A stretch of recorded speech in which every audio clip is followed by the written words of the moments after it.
ஊடக சுதந்திரம் தொடர்பில் ஐக்கிய தேசிய கட்சியின் பொதுச் செயலாளர் திசா அத்தநாயக்க பாராளுமன்றத்தில் நேற்று கருத்து தெரிவித்தார். இதேவேளை ஊடக சுதந்திரத்தை தமது கட்சிக்குள் நடைமுறையில் சுட்டிக்காட்டுமாறு அமைச்சர் நவீன் திசாநாயக்க திசா அத்தநாயக்கவிற்கு சவால் விடுக்கின்றார்.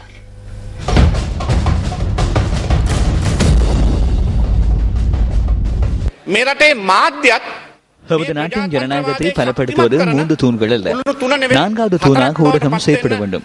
இது விசேடமாக இந்த நிலைமை காணப்படவில்லை. ஒரு பிரிவினர் ஊடகத்துறையில் உள்ளவர்களை இலக்காக கொண்டு சேறுபூசும் நடவடிக்கைகளை மேற்கொள்கின்றனர். இந்த ஊடகத்தை உரிமையாக மாற்றுவதற்கு முயற்சிக்கும் சந்தர்ப்பத்தில் இந்த நாட்டின் ஊடக சம்பிரதாயத்தை வீழ்த்துவதற்கும் இந்த உரிமையை தவறாக பயன்படுத்துவதற்கும் வாய்ப்புகள் காணப்படுகின்றன என நான் கருதுகிறேன்.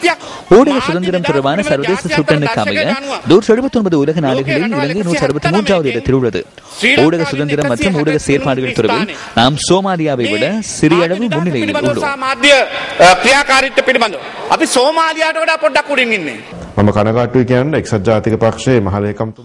ஐக்கிய தேசிய கட்சியின் பொதுச் செயலாளர் திசா அத்தநாயக்க இதனை கூறினாலும் இந்த சம்மேளனத்தை அவரே ஏற்பாடு செய்திருந்தார்.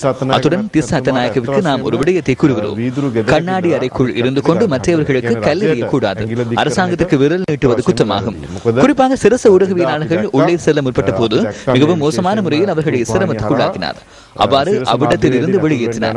உண்மையில் இது தவறாகும். ஐக்கிய தேசிய கட்சி என்பது இந்த நாட்டின் ஒரு பிரபல கட்சியாகும். எனது தந்தையும் ஐக்கிய தேசிய கட்சியின் மேடையிலேயே உயிர் துறந்தார். ஐக்கிய தேசிய கட்சியின் பிரதி தலைவராக, எதிர்கட்சி தலைவராக மற்றும் ஜனாதிபதி வேட்பாளராக அவர் செயற்பட்டுள்ளார். எனவே நமக்கும் அந்த கட்சி தொடர்பில் உரிமை இருக்கிறது. எனினும் இவ்வாறான சம்பவங்கள் இடம்பெறும் போது நாம் மிகுந்த கவலை அடைகிறோம்.